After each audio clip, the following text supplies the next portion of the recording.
देव की जय। एक बार जोर से सब लोग जय बोलें।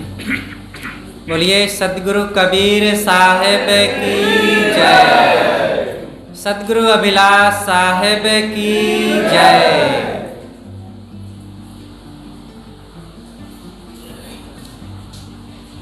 मंचासीन मुदमंगल में पूजनीय संत समाज, उपस्थित सत्संग प्रेमी सम्माननीय भक्त सज्जनों, भक्तिमयी ममता मूर्ति माताओं बहनों एवं प्यारे बच्चों, बहुत सुंदर भजन एवं विचारों के माध्यम से अभी हम सत्संग की इस प्रवाहित गंगा में गोता लगा रहे थे। थोड़ी देर आप लोगों के बीच मैं भी कुछ सेवा करने का प्रयास करता हूँ।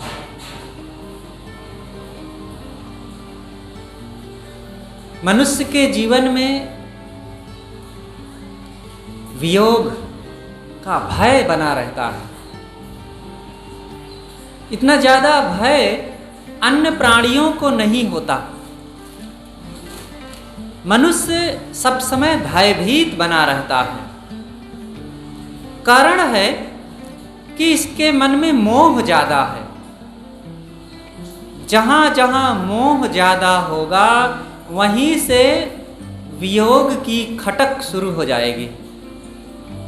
अगर वियोग मोह से बचना है, भय से बचना है, तो फिर मोह का त्याग करना ही पड़ेगा। किनका मोह किया जाए? क्या साथ है हमारे?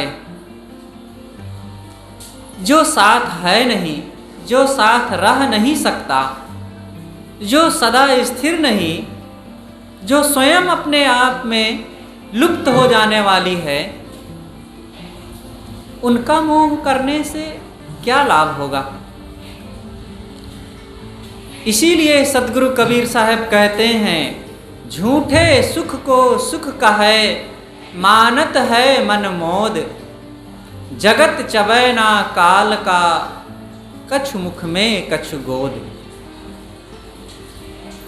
यहाँ लोग जो उपलब्ध कुछ प्राणी पदार्थ हैं, कुछ अनुकूल परिस्थितियाँ हैं, इन्हीं के अनुकूलताओं में, इन्हीं के सुख भोगों में मन को डुबाए हुए हैं और इन्हीं को सच मान रखे हैं।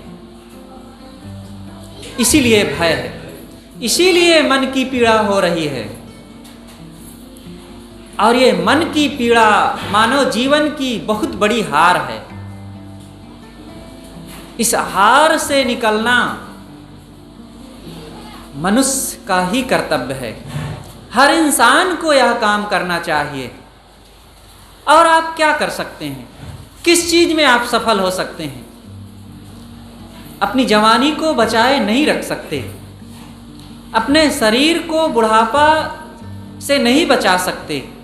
रोग आ सकते हैं, बाल पकेंगे, हाथ पैर ढीले होंगे, आंखें कमजोर होंगी, मकान जीर्ण होगा, गाड़ी पुरानी होगी, बच्चे बड़े हो जाएंगे, मौसम जो आना है सो आएगा ही, ठंडी गर्मी रहेगी ही। ये सब तो हो रहा है। आप क्या रोक पाएंगे इसमें? कुछ भी तो अपने हाथ में नहीं है। एक ही चीज अपने हाथ में है, अपने आप पर कंट्रोल रखना, अपने मन को, अपने स्वभाव को अपने अनुसार बनाए रखना। यही है सुखी होने का राज, यही है निर्भय होने का राज। मनुष्य ही भयभीत है सबसे ज्यादा, और मनुष्य ही निर्भय हो सकता है। जब तक हम प्राणी पदार्थों में अपने मन को चिपकाए रखेंगे, कभी भी निश्चिंत हो ही नहीं सकते हैं। संसार को देखें, ये कोई नई घटना नहीं है हमारे जीवन में जो दुख आ गया है। अनादिकाल से यहाँ एक से एक बड़े बड़े कहलाने वाले राजा महाराजा और बड़े बड़े अधिपति, राष्ट्रपति, प्रधानमंत्री आदि आदि सब होते आए और अपनी मुट्ठी में देश और दुनिया को समा लेना चाहे। उनकी हुंकार से बड़ी बड़ी हुकूमत थर्रा जाती थी, लेकिन उनको मिट्टी में समाते देरी नहीं लगी। अरे आप देख लीजिए, आपके इसी नगर में गुरुदेव जी जिनके भवन में आते थे बराबर, इधर करीब 40, 50, 60 वर्षों से आते रहे श्री प्रेम प्रकाश जी, उनका कभी जलवा था उनके धन के, ऐश्वर्य की, शरीर की, पद की और अधिकारों की, और वे सब प्रकार से शांत भी थे, अंतर्मुख भी थे, लेकिन व्यवहार में वो प्रभाव था। जहां होते थे गरजते रहते थे, लोग थर्राते थे। हम लोग भी उनके सामने डरते रहते थे, लेकिन देखते देखते शरीर शिथिल हो गया। मन से बड़े विनम्र थे, बहुत कोमल थे और भक्तिवान थे, लेकिन बाहर की परिस्थितियां कुछ ऐसी थी, स्वभाव कुछ ऐसा था, जहां होता था डपट देते थे और फिर प्यार करते थे। लेकिन देखते देखते शरीर उनका क्षीण हो गया, कमजोर हो गया, गल गया और आज प्रकृति में विलीन हो गया। पूज्य गुरुदेव जी आया करते थे, उनका प्रभाव जिधर चले जाते थे, कोई मुख्यमंत्री होता है, प्रधानमंत्री होता है, एक प्रदेश और देश का वो बादशाह होता है। और संत तो जिधर चले जाएं, जहां चले जाएं, वहीं उनका राजकाज होता है। और फिर सद्गुरु अभिलाष साहब जैसे ऐसे प्रतापवान, आत्मलीन, त्याग, वैराग, साधना संपन्न संतों का क्या कहना। वे जहां रहते थे वहीं उनकी सभा और ज्ञान विचार की झड़ी लगी रहती थी। किसी भी प्रदेश में वे चले जाते थे, उनके दर्शन पर्शन के लिए, सुनने के लिए, सेवा के लिए लोगों का हुजूम लगा रहता था। लेकिन आज वो सब बीत गया। ते ही नो दिवसो गता, वे दिन बीत गए। यहीं पर महाराज श्री राम की वो घटना याद आती है, जब वे बूढ़े हो चले। बूढ़े तो नहीं, उनका अंतिम समय था, बुढ़ापा उनका आया ही नहीं। 48 से 52 साल की उम्र के बीच में ही उनका शरीर छूट गया।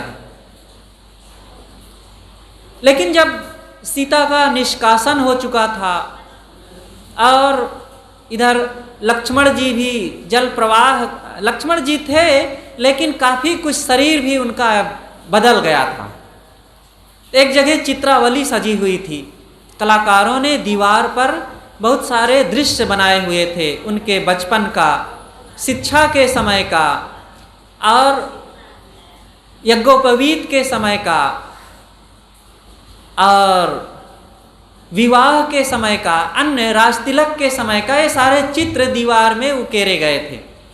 ये सब देखते देखते आपस में हंसी विनोद भी होता है। अंतिम में देखते हैं कि सब माताएं चली गईं, पिताजी नहीं रह गए और सब छीड़ हो गया। तब वहीं पर महाराज श्री राम शांत हो जाते हैं। तब कहने वाला कहता है, जीवत सतात पादेषु नूतनेदार संग्रहे मातृभिश्चिंतमानानाम ते ही नो दिवसो गता। उस समय पिताजी जीवित थे और घर में नई वधुएं आई हुई थी। चारों भाइयों का एक साथ विवाह हुआ था। सीता जी, उर्मिला जी, मांडवी जी और श्रुतकीर्ति जी, ये चारों बहुएं एक साथ आई थी जनकपुरी से। कितना गहमा गहमी, कितना हर्षोल्लास रहा होगा। लेकिन विवाह के 2-4 दिन बाद ही एकदम पासा पलट गया। महाराज श्री राम को जंगल जाना हुआ, पिताजी का इधर शरीर छूट गया। उसके पहले ही भरत और शत्रुघ्न जी ननिहाल चले गए थे और पूरे घर में कोहराम मचा हुआ था, सूनापन पसरा हुआ था। ये है संसार, जहाँ पर बड़ा आनंद माना जाता है, बड़ा राग रंग किया जाता है, बड़ा सुख विलास किया जाता है, वहीं पर करुण क्रंदन भी होता है। इसलिए संसार की चीजों में बहुत मन जो लगाएगा तो वहां से भय होगा ही। पहले से उस संसार को हम देखें जो है, कैसा है ये संसार? परिवर्तन से भरा हुआ, वियोग से भरा हुआ, दुखों से भरा हुआ। गीताकार ने यूं ही नहीं कह दिया है दुखालयम अशाश्वतम। ये संसार दुख का घर है और क्षणिक है। क्या दुख है? गिनाया नहीं जा सकता। तन के दुख, हाथ दर्द, दांत दर्द, पेट दर्द, सिर दर्द, कान दर्द और अनेक दर्द, हजारों प्रकार के रोग। और फिर परिवार का दुख है, कहीं बेटा प्रतिकूल है, कहीं बेटी प्रतिकूल है, कहीं पत्नी प्रतिकूल, कहीं पति, कहीं माता पिता, कहीं पड़ोसी, तो कहीं अनेक रोग है, कहीं जानवरों का भय है, प्रकृति का प्रकोप है, ठंडी गर्मी, भूख प्यास सता रही है, दुख। सदगुरु कबीर ने इसीलिए कहा है बहुत दुख दुख दुख की खानी, तब बची हो जब राम ही जानी। तन धरि सुखिया काहू न देखा, जो देखा सो दुखिया। दुख दुख, चारों तरफ दुख का प्रवाह, दुख का प्रबल प्रवाह जगत के मझार है। सदगुरु अभिलाष साहब जी का एक भजन है, ये संसार में दुख की धारा बह रही है। सदगुरु विशाल देव ने कहा जगत दुख सरिता धार बही। और महाराज गोस्वामी जी ने कहा अनविचार रमणीक सदा संसार भयंकर भारी। ये विवेकहीनता के समय में, अविचार के समय में संसार प्रिय लगता है, नहीं तो ये कैसा है? भयंकर, भयंकर दुखों से भरा हुआ। इसलिए इस संसार की, शरीर की वास्तविकता को हम सब लोग समझते हुए अपने मन को आत्मा की ओर लौटाओ। इसीलिए भक्ति भजन की जरूरत है, सत्संग की जरूरत है और गुरु संतों की जरूरत। नहीं तो क्या जरूरत है इन संतों गुरुजनों के पास आने की और ये सत्संग में आकर के घंटा घंटा बिताने की? क्या मिलेगा यहाँ? आप दुकान में जाएंगे, अपने कारोबार में जाएंगे, खेत में जाएंगे, ऑफिस में जाएंगे, तो वहाँ पर पैसे कमाएंगे, जीवन गुजर की चीज़ें मिलेंगी, लेकिन ये सत्संग से, संतों से क्या मिलेगा? समझ मिलेगी, विचार मिलेगा, जीवन जीने का रास्ता मिलेगा, दिल दिमाग की चाबी मिलेगी, जिससे प्रसन्नता, शांति, निर्भयता और आत्म ऊर्जा बनी रहे हमारी। आपके पास सब कुछ हो, सुंदर सा घर हो, अच्छी सी गाड़ी हो, सुंदर सुंदर प्यारे प्यारे बच्चे हों और सुकोमलांगी पत्नी हो, सुंदर पति हो, माता पिता हों और बड़ा सा कारोबार हो, खूब पैसे आते हों, लेकिन आपके मन में केवल भय बना हो, किसी तरह का मानसिक दबाव बना हो, टेंशन बना हो, बदनामी का डर बना हो, ऐसी स्थिति में क्या आप प्रसन्न रह सकेंगे? नहीं रह सकते हैं। इसीलिए ये मन की मजबूती सबकी सबसे बड़ी संपत्ति है। इसीलिए सदगुरु अभिलाष साहब जी कहा करते थे अनैश्वर्य ही मेरा ऐश्वर्य है। अनैश्वर्य, संसार के लोग जिसे ऐश्वर्य कहते हैं वो ऐश्वर्य नहीं है, धन रुपए पैसे, जमीन मकान गाड़ी घोड़े और ये बाहर की चीज़ें, ये ऐश्वर्य नहीं है। मेरा जो ऐश्वर्य है मेरे अंदर है, मेरे अंदर। एक बार सदगुरु अभिलाष साहिब जी का कार्यक्रम इलाहाबाद में ही था। ये सन 2000 के शायद सितंबर की घटना है। पूर्वी इलाहाबाद में कार्यक्रम था, 3 दिन का कार्यक्रम अल्लाहपुर में। तो प्रतिदिन आश्रम से ही आना जाना होता था। तो गुरुदेव जी को लेने के लिए प्रतिदिन लोग आते थे अपनी गाड़ी लेकर के, और अलग अलग आते थे। लोगों ने कहा कि हमें मौका मिले सेवा करने का, तो अलग अलग आते थे। एक दिन एक नवयुवक आया अपनी गाड़ी लेकर, अच्छी सी गाड़ी। गुरुदेव जी गाड़ी में बैठे, 3-4 लोग थे, साथ में हम भी थे।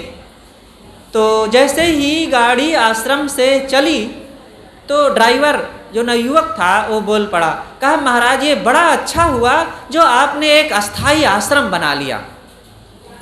गुरुदेव जी ने कहा कि मेरा अस्थाई आश्रम कहाँ है? कहा ये जो आश्रम है कबीर आश्रम के रूप में यहाँ कबीर नगर में, ये आपका तो है।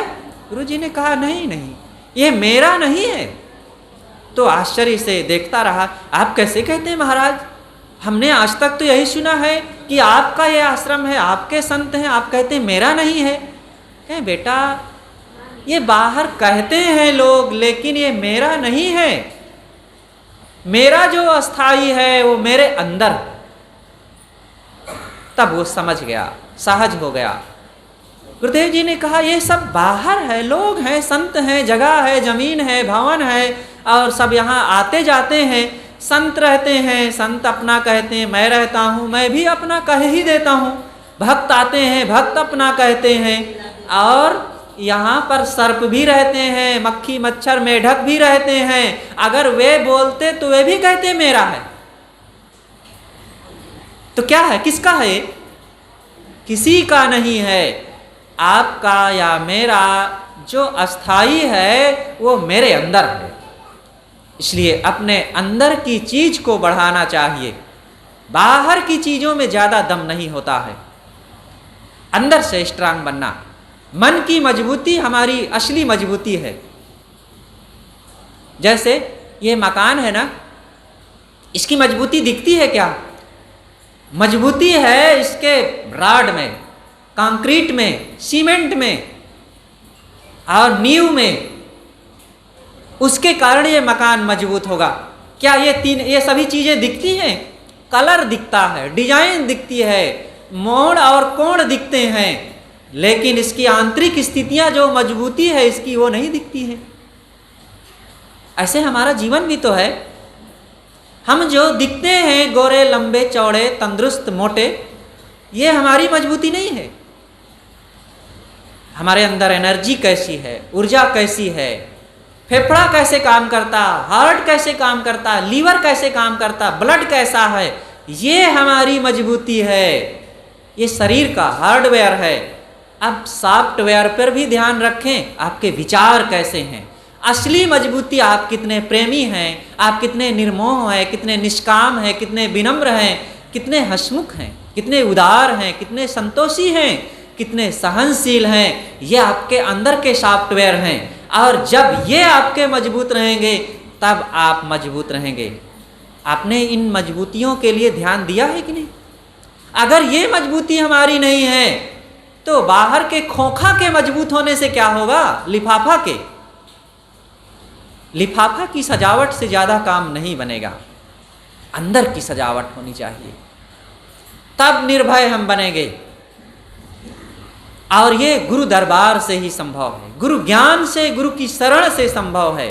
इसीलिए सदगुरु कबीर ने कहा है, निर्भय भय तहां गुरु की नगरिया, सुख सोवे दास कबीरा हो। जो गुरु और संतों की, सत्संग की शरण में जा करके अपने मन को विनम्र करके और बाह्य समस्त देहाभिमान को त्याग करके अपने अहंकार को मिटा करके सरल नहीं हो जाता है, वो कभी सुखी नहीं हो सकता है। एक सेठ जी थे, बड़ा उनको अपने धन, मकान, वैभव, व्यापार, बेटों का अपने 3 वे एक धर्म कर्म कुछ नहीं करना जानते थे और कभी भी परमार्थ में सेवा धन नहीं खर्च करते थे, ना संतों के निकट कभी जाते थे।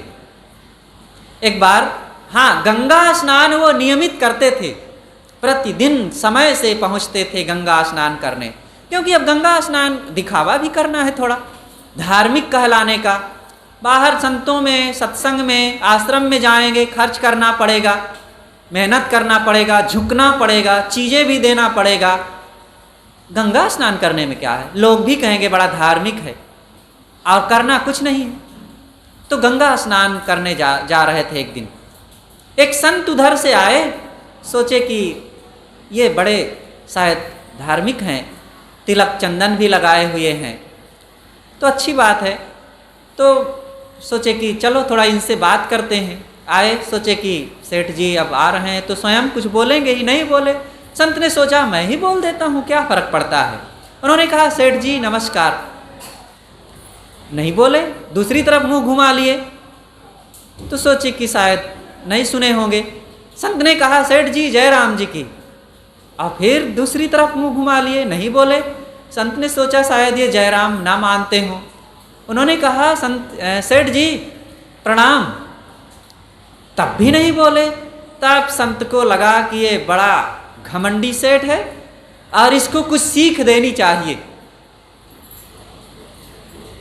तो संत ने उसी सेठ का भेष बनाया, ज्यों का त्यों हूबहू, वैसे ही कपड़ा पहन लिए, वैसे ही टीका चंदन धोती कुर्ता पहन लिए और घर पर आ गए जल्दी से। बच्चों ने कहा पिताजी आप आज बड़ा जल्दी स्नान करके आ गए, क्या स्नान करने नहीं गए क्या? कहे हाँ बेटा आज जा तो रहा था, लेकिन एक बहुरूपिया रास्ते में मिल गया मुझे और वो मेरे ही शकल में हूबहू ज्यों का त्यों था। और मैं सोचा कि अगर मैं स्नान करने चला जाऊंगा तो ये जाकर के बच्चों को ठग ना ले, इसलिए आज मैं स्नान करने नहीं गया, लौट आया। और ध्यान रखना वो आएगा जरूर, और आए तो धक्का दे के निकाल देना, घर में घुसने ना देना, नहीं तो बड़ा धोखेबाज है। अब संत जी गए, अब सेठ के भेष में अंदर सब दुकान पर बैठ गए और सब कारोबार संभालने देखने लग गए। अब 2 घंटे के बाद सेठ जी स्नान करके आए। अब ये लोग तो बच्चे लोग तो तैयार थे ही, तो बड़ा बेटा कहा देखो देखो आ रहा है वो बदमाश बहुरूपिया, सावधान रहना। और जैसे ही घर पर आए पिताजी सेठ जी, वो धक्का दे करके छोटा बेटा निकाल दिया, हट बदमाश कहीं का, कहाँ घुस रहा है यहाँ। कहा रे बेटा तुम कैसी बात कर रहे हो, मैं तुम्हारा पिताजी हूँ, आज तुम कैसे ऐसे बाकी हुई बात कर रहे हो। कहे पिता कहता है बदमाश कहीं का, बहुरूपिया, हमारे पिताजी तो घर में बैठे हुए हैं और तू पिता बनने आया है। एक डंडा पीछे से मारा। अरे बेटा तुम आज कैसे तुम्हारी मति बदल गई है, मैं तुम्हारा पिता हूँ, तुम कैसे नहीं पहचान रहे हो। कहे फिर अब जुबान खोला तो अभी मुँह पर डंडा मारूंगा और चुपचाप बाहर जा, हमारे पिता तो अंदर बैठे हुए हैं, तू ऐसी बात कैसे कह रहा है, तेरी हिम्मत कैसे हुई अंदर घुसने की। अब वो गिड़गिड़ाने लगा, बेटा तुम कैसे, अच्छा बड़े बेटे को बुलाओ, तब तक बेटा बड़ा वाला आ गया। कहा देखो हमारे पिता बाहर भीतर बैठे हुए हैं, चुपचाप चले जाओ, नहीं तो अभी बांध करके तुम्हें हम लटका देंगे यहीं पर। अब बेचारा निराश, ना छोटा बेटा ना बड़ा बेटा ना मझला बेटा, कोई साथ नहीं दे रहा है। अब परेशान 2 दिन बीत गए, ना खाने को मिला, ना पीने को मिला, ना छाया मिली, भूखा प्यासा भटक रहा है बाहर। सोचा ऐसे कब तक बीतेगा। तो वो सेठ जो था राजा के पास गया और कहा राजन मेरे घर में कोई बहुरूपिया घुस गया है और वो मुझे अंदर नहीं जाने दे रहा है, आप न्याय कीजिए, और मेरे बेटों को भी वो बहका दिया है। अच्छा, तो मंत्री से कहा और मंत्री ने बुलवाया, इनको भी बुलाया और घर में जो पिताजी बैठे थे उनको भी बुलाया, और दोनों एक समान, एक चेहरे के, एक रूप रंग के। तो बड़ा मुश्किल। जो संत बने हुए सेठ थे उन्होंने कहा राजन आप पूछ लीजिए, अगर ये असली पिता हैं, सेठ हैं, तो ये सारी बातें कह दें, मैं सारी बातें कह दूं, जो सच्चा होगा असली होगा वो बता देगा। पिछले साल व्यापार में कितना रुपया का ओवर टर्न हुआ था, ये बता दें, मैं बता दूं। तो जो सेठ था उन्होंने कहा, राजन वो सब लिखा है, वो देखूंगा तो बताऊंगा। तब जो बने हुए सेठ थे संत जी, उन्होंने कहा, वाह राजन, हमने खर्च किया, हमने काम किया और हमें देखना पड़ेगा। और खटाखट तुरंत साल भर का सारा हिसाब किताब बता दिए। तब राजा को भी लगा कि सच्चा तो यही सेठ है। इसके बाद फिर उस संत सेठ ने कहा कि पिछले साल छोटे बेटे की शादी हुई थी, शादी में कितना खर्च हुआ था, ये बता दें, मैं बता दूं। तो फिर सेठ ने कहा कि राजन ये तो सब लिखा है, देखना पड़ेगा, अब इतना सब याद थोड़े रहता है। तब ये बने हुए सेठ ने कहा कि राजन हमने काम किया है, हमें याद है, अगर ये सच्चे हैं तो बता दें और नहीं तो हम बता दें। और संत ने बता दिया सारी बातें, इतने रुपए वहाँ से लिए गए, इतने रुपए उनको दिए गए, इतना ये हुआ, और हमको तो मालूम है सब। राजा को भी लगा कि सच्चा सेठ तो यही है, क्योंकि ये सारी चीजें जो खर्च किया, काम किया, घर की सारी बातें जानता है, सच्चा तो यही है। और राजा ने भी उस सच्चे जो सेठ था, सचमुच सेठ जो था, उसको कहा कि तुम धोखेबाज और मूर्ख हो, तुम किसी के घर और धन पर अधिकार जमाना चाहते हो, चुपचाप यहाँ से भाग जाओ, नहीं तो भी जेल में डलवा दूंगा। और राजा की तरफ से भी वो तिरस्कृत हो गया। अब तो बेचारा अनाथ होकर न गांव में आ सकता, न घर में आ सकता। अब वो भटकने लगा इधर उधर, गंगा के किनारे भिक्षा मांग करके कहीं खाता और पड़ा रहता पेड़ों के नीचे। कई दिन बीत गए। तब इधर संत को लगा कि अब उनका दिमाग कुछ ठंडा हुआ होगा, और अब संत के वेश में गए। और जैसे ही सामने पहुँचे, सेठ ने देखा कि संत आ रहे हैं, दौड़ करके प्रणाम किया और पैरों में गिर पड़ा। महाराज कृपा करिए, कृपा करिए, मुझ पर बहुत विपत्ति है। क्या हुआ सेठ जी, कौन सी विपत्ति है? कह रहे महाराज अब मत पूछिए, जीवन तो एकदम अब दुखों में डूब गया है। भाई क्या हुआ? कह रहे मेरे घर में कोई आ गया है, वो मेरे ही वेश में मेरे बच्चों को बदल दिया, मुझे घर में नहीं रहने देता, वो मेरे जैसे सारी बातें और कार्य व्यवहार करता है। संत ने कहा कोई और नहीं था, मैं ही था, घबराओ मत। तुमको बड़ा अहंकार था ना, अपने घर का, परिवार का, बाल बच्चों का, रुपए पैसों का और अपनी मलिकई का। और मैं उस समय मिला था, तुमसे प्रणाम नमस्ते और दंडवत किया था, और तुम मुंह फेर लिए थे, जवाब तक नहीं दे सके। इतना तुम्हें अपनी शानो शौकत का गर्व था। पता चला कितने ये तुम्हारे साथी हैं, कितना ये तुम्हारा साथ देने वाले हैं, और इससे तुम्हारा कितना गहरा नाता है। विनम्र हुआ, कहा भगवान मेरी आंखें खुल गई है, आपने मुझे जगाने के लिए ये सब काम किया। और संत ने कहा कि मुझे ये घर की, धन की, मलिकई की इच्छा नहीं है, जाओ अब अपने घर में रहो, लेकिन ध्यान रखना अब परमार्थ में, सेवा में और सदकर्म में निष्ठा रखना। अपने धन को सब समय सेवा में लगाओ, अपना मत मानो तुम्हारा कुछ है नहीं यहाँ पर। प्रणाम किया और संत को आमंत्रित किया आगे के लिए। कहा भगवान समय समय से दर्शन दे करके मुझ पर कृपा करते रहिएगा, मेरी आंखें खोलते रहिएगा, कभी मैं भूल जाऊं, कभी मैं विपत में चला जाऊं तो आप जगाते रहिएगा। तो ये संसार है, इस प्रकार से ये संसार सदैव जो हमसे दूर है वो दूर रह करके ही मानेगा, उनसे कभी भी हम अस्थाई नाता न जोड़ें।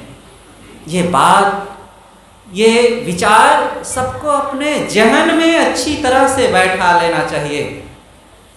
गुजराती में एक भजन गाया जाता है, उसकी एक पंक्ति यही है, कोई कोई नू नथी रे, कोई कोई नू नथी रे, नाहक मरे छे वधा मथी मथी रे, कोई कोई नू नथी रे, कोई कोई नू नथी रे।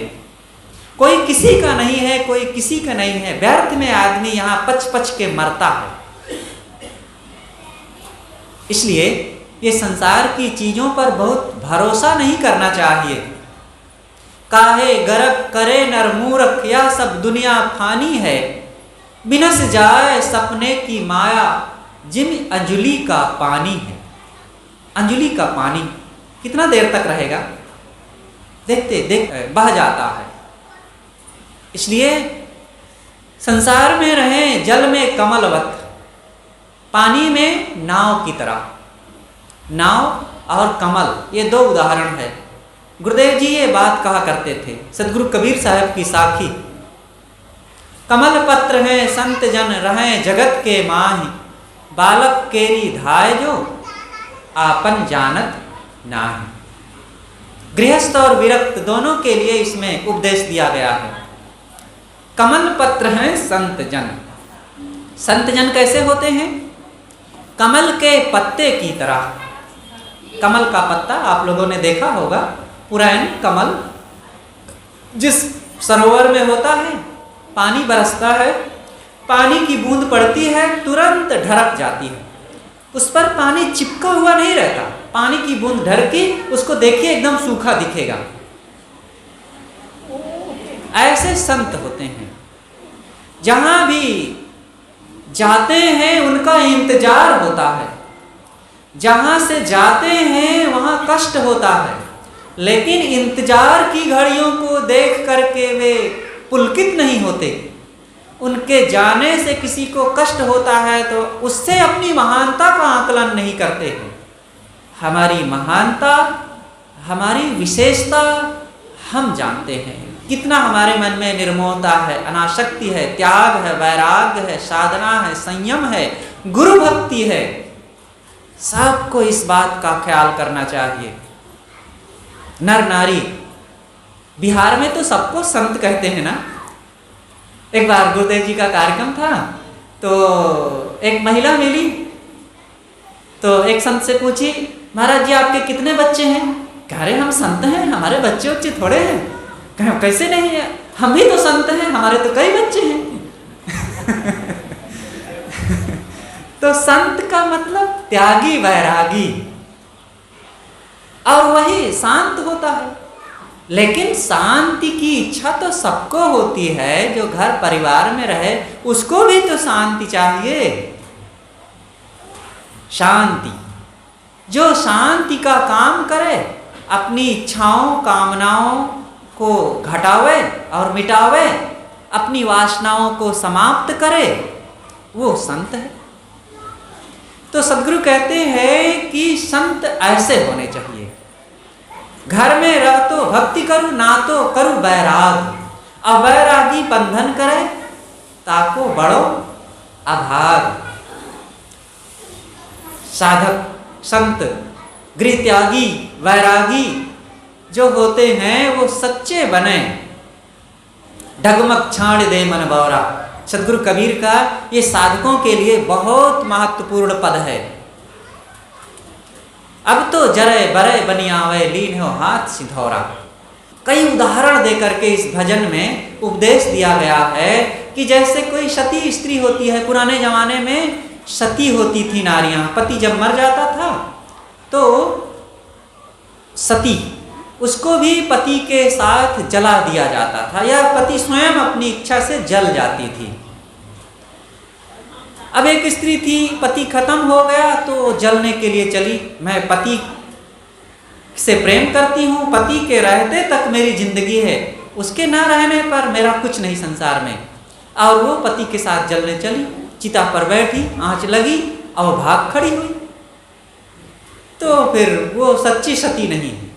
यहाँ पर ये कहने का मतलब ये नहीं कि सदगुरु कबीर सती प्रथा का समर्थन कर रहे हैं। यहाँ एक उतने अंश में उदाहरण दे रहे हैं कि ऐसे साधक होते हैं। पहले तो लगा संतों को देखे, उनकी निश्चिंतता, उनका त्याग, वैराग, प्रसन्नता, निर्भरता और उनका संतोष, सुख और संसार की झंझटों से विरत रह करके जो आनंद की कल्पना किए, तो लगा कि हम भी साधु हो जाएं, और साधु हो गए। और जब साधना जीवन में आए, कठिनाइयाँ आई, सेवा सत्संग त्याग गुरु भक्ति की जिम्मेदारियाँ आई और आत्म संयम की जब बात आई तो भाग खड़े हुए, हम नहीं कर पाएंगे भाई। अब मन को, अपने इंद्रियों को पोषने की इच्छा होती है, ऐसा व्यक्ति साधना नहीं कर सकता। अरे गृहस्थी जीवन में रह करके वो काम नहीं कर सकता है, फिर साधु कैसे? गृहस्थी जीवन में भी त्याग वैराग की जरूरत होती है अपने अपने स्तर से। जो जितना निर्मोही निष्कामी होगा वो उतना वहां भी सुखी रहेगा। इसी प्रकार सदगुरु आगे कहते हैं, बालक केरी धाय जो आपन जानत ना है। जैसे धनी घरानों में बच्चों को पालने के लिए नौकरानियां होती हैं, धाई, दाई, धाय, वो अपने सेठ जी के, अपने मालिक के बच्चे को पालती है, खिलाती है, पिलाती है, प्यार करती है, स्नान कराती है, कपड़े पहनाती है, सब काम करती है, अपना मानती है। बच्चा कहीं खेलते खेलते दूर चला गया, वो खोजने जाती है और फिर लोगों से पूछती है कि मेरा बच्चा इधर गया है क्या? मेरा बच्चा कहती है। लेकिन जब उसका मालिक कहता है कि तुम अब चली जाओ यहाँ से, अब हमारा काम हो गया है, तो कहता है ठीक है, मेरा हिसाब कर दीजिए, मैं चली जाऊँगी। अपना हिसाब लेकर चली जाती है। बच्चे के लिए वो रोती नहीं है। हम सबको भी ऐसे रहना चाहिए। घर में रहें, माँ के साथ, पिता के साथ, पत्नी और बच्चों के साथ कर्तव्य करें, दुकान व्यापार करें, फैक्ट्री में काम करें, खेती करें और सबके लिए प्रेम दें और सबके विचारों के साथ विचार मिला करके प्रसन्नता और सद्भाव कायम रखें। लेकिन मोह ना करें। जब जाने का समय आवे तो चल दे यहाँ से, जाना तो पड़ेगा। सतगुरु कबीर के डंडा तो सब जगह चलता है ना। एक जगह उन्होंने कहा, जाना होगा जरूर, तेरे बाप का घर नहीं है, क्या करता मगरूर, एक दिन जाना होगा जरूर। इसलिए भाई जाने की तैयारी सबको करना चाहिए। सुखी होना चाहे तो, सुख कौन नहीं चाहता। इसलिए हम सुखी होने, जैसे पूज्य साहब जी ने अभी कहा कि धर्म है सुखी होने का रास्ता। और फिर धर्म क्या है? त्याग, निष्कामता, निर्मोहता, विनम्रता, सहनशीलता। इसलिए घर परिवार में जहाँ भी रहें अथवा संत गुरुजनों के आश्रमों में रहें, वहाँ भी सेवा भाव, विनम्र भाव, त्याग भाव, निर्मोह भाव बनाए रखें। इसी से सुख मिलेगा। नहीं मोह करेंगे तो जिन बच्चों से जितना मोह होता है उन्हीं से फिर उतना ही दुख होता है, वर्तमान में और भविष्य में। वर्तमान में दुख यह होता है कि जब बच्चा कहीं थोड़ा सा बीमार हो गया तो जितना वो बीमार नहीं परेशान है उतना माता पिता परेशान हो जाते हैं। हाय मेरे बच्चे को क्या हो गया, कब ठीक होगा, पता नहीं इसके ऊपर क्या दुख आ गया, कहीं और कुछ ना अनहोनी घटना घट जाए। बेचैन, परेशान, नींद नहीं, चैन नहीं, भूख नहीं। अब ये मोह का फल है। जो मोह नहीं करता वो सेवा करता, इलाज करता, कर्तव्य करता। जितना अधिक आसक्ति मोह बढ़ती है उतना हमारी कर्तव्य दृष्टि समाप्त होती जाती है, कार्य क्षमता घटती जाती है। इसलिए हम अपने मन को निष्काम और निर्मोह बनावें। अपने अपने जगहों में रहते हुए सबको सत्संग में जाकर के अंतर्मुखता की सीख ग्रहण करनी चाहिए। अंतर्मुखता, यह अंतर्मुखता क्या होती है? कई लोगों को लगता है साहब अंतर्मुखता कहते हैं, दो शब्द हैं, अंतर्मुखता और बहिर्मुखता। अंतर्मुखता का मतलब होता है कि हमारी आंतरिक दुनिया, अंतर भीतर की ओर सोचना, मैं कैसा, मेरा मन कैसा, मेरे कर्म कैसे, मेरा स्वभाव कैसा, मेरा आचरण कैसा, मेरी चाल चलन कैसी, मेरे अंदर कितनी इच्छाएं कामनाएं उठ रही और मैं प्रसन्न हूँ कि नहीं, निर्भय हूँ कि नहीं, शांत हूँ कि नहीं, स्ववश हूँ कि नहीं, इंद्रियों में नियंत्रण है कि नहीं, इन सब बातों पर सोचना और काम करना, ये अंतर्मुखता है। और बहिर्मुखता, घर धन रुपए पैसे खान पान दुकान मकान मित्र मंडली और देश दुनिया के बारे में रात दिन सोचना भागना करना, ये बहिर्मुखता है। और बहिर्मुखता जितनी बढ़ती है उतना ही हम अंतर्मुखता से दूर होते जाते हैं। और अंतर्मुखता न होने से आदमी ज़्यादा चिंतित होता है, भयभीत होता है, अप्रसन्न होता है और थोड़े थोड़े में क्रोध उसको आने लगता है, थोड़े थोड़े में वो झगड़ जाता है, लड़ पड़ता है और उसके मन में प्रेम नहीं रह जाता। जो जितना बहिर्मुखी होगा पत्नी से लड़ेगा, बच्चों से लड़ेगा, बहू से लड़ेगा, और जितना अंतर्मुख होगा उतना वो सहनशील होगा, धैर्यवान होगा, विनम्र होगा, सरल होगा, हंसमुख होगा, प्रपंची नहीं होगा। कितना बढ़िया है। सिद्धांत को समझना चाहिए सबको। साधना सदगुरु कबीर का सिद्धांत कहानी किस्सा की बात नहीं, वो जीवन की बातें हैं। बहुत इस पर विषय है। गुरुदेव के विचारों में जब आप सुनते थे, आज भी सुन सकते हैं, कितना विषय वे देते थे, हमारे जीवन से जुड़ी हुई बातें। इसलिए हम सब लोग भी अंतर्मुख बने। वैसे तो प्रकृति ने हमारे शरीर को बहिर्मुख बनाया है, तो क्या हम शरीर हैं क्या? शरीर के साथ ना चलें, शरीर की मांग को पूरा ना करें, अपनी मांग को पहचानें। उपनिषद हमारे देश का अनमोल ग्रंथ है। वैदिक साहित्य में उपनिषद उससे जुड़े हुए अभिन्न ग्रंथ हैं। वेदों से और आरण्यक ग्रंथों से, ब्राह्मण ग्रंथों से, ये सब वैदिक साहित्य हैं।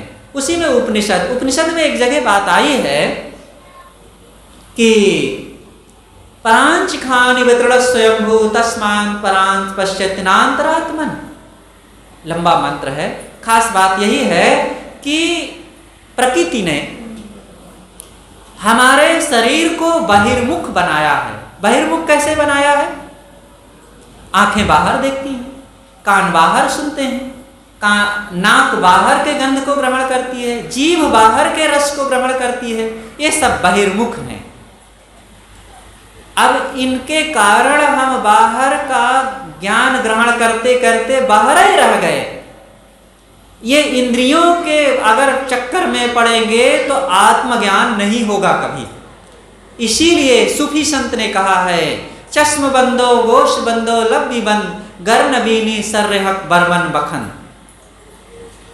और सदगुरु कबीर ने कहा, बाहर के पट बंद कर अंतर के पट खोल, तब फिर वो आत्मदर्शन होंगे। आत्म साक्षात्कार करने के लिए हमें इंद्रियों से लौटकर अंतर्मुख होना पड़ेगा। इसीलिए ध्यान की पद्धति यहाँ चली है। भारतवर्ष में हमारे ऋषि मुनियों संतों महापुरुषों ने, वो सूफी संतों में उतना नहीं रहा, लेकिन जो विशेष आत्मलीन पुरुष थे वहाँ भी रहा। लेकिन जो आर्य परंपरा रही हमारी, इसमें ध्यान की परंपरा रही। तो ध्यान, सबको ध्यान करना चाहिए अपने अपने घरों में, जो जहाँ हैं। बैठो, रोज ग्रंथ भी पढ़ो। ग्रंथ पढ़ने से विचार मिलेगा, विचार मिलने से हमें ध्यान साधना की, मन की, आत्मा की खुराक मिलेगी। और फिर उस खुराक का प्रयोग ध्यान में करें, और ध्यान करने से फिर शांति मिलेगी, उसका लाभ मिलेगा। इसलिए सभी माँ बहनों को, भाइयों को, भक्तों को और संतों का तो ये काम ही है, अपनी अपनी जगहों में कार्य व्यवहार करते हुए साधना भी करना चाहिए, ध्यान करना चाहिए, अपने को पहचानो। आजकल में देखो, देखते देखते यह शरीर बच्चा से जवान, जवान से अधेड़ और बूढ़ा होता जा रहा। एक दिन आएगा कि गल जाएगा, मिट जाएगा, समाप्त हो जाएगा। पूर्व के लोगों का समाप्त हो गया, और हमारे ही इस पूर्व के जन्मों के बहुत देहें समाप्त हो गई, आज का भी समाप्त हो जाएगा। इसलिए आज इस शरीर के समाप्त होने के पहले अहंकार को, वासनाओं को, विकारों को, दोषों को हम समाप्त करें। और ये काम संतों गुरुजनों की संगत में लग करके, साधना करके पूर्ण होगा। और इसको बड़ी शौक के साथ, मेरी डायरी में सदगुरु अभिलाष साहब जी ने आज से करीब 27-28 साल पहले ये वाक्य लिखा था कि ध्यान साधना का काम शौक के साथ, श्रद्धा के साथ करो। मैंने एक डायरी लिखना शुरू किया था। मैंने गुरुदेव से कहा कि कुछ इसमें अपने आशीर्वचन गुरुदेव जी लिख दीजिए। आज भी वो डायरी में है, कई वचन है उसमें। एक वाक्य उन्होंने यह भी लिखा था कि साधक को स्वरूप स्थिति का काम, साधना का काम, अंतर्मुखता का काम बड़ी शौक, श्रद्धा और भक्ति के साथ करना चाहिए। ये हमारे लिए स्वर्णिम अक्षरों में लिख करके टांगने लायक वचन है। सबके लिए ये वचन है। सबको, जो दुनिया छूट जाने वाली है वहां ज्यादा मन ना लगाओ। जो मैं हूं, जो मेरा है, जो मेरे साथ है, जिससे मैं सुखी रहूंगा, जिससे रात दिन का मेरा संबंध है, उसमें मन को लगावें। इसलिए हम अपने मन को अपने साथ रखें, आत्मा की तरफ लगाएं। और ये सत्संग, साधना और संतों के साथ सहयोग से हो सकता है। काफ़ी दिनों के बाद यहाँ आना हुआ।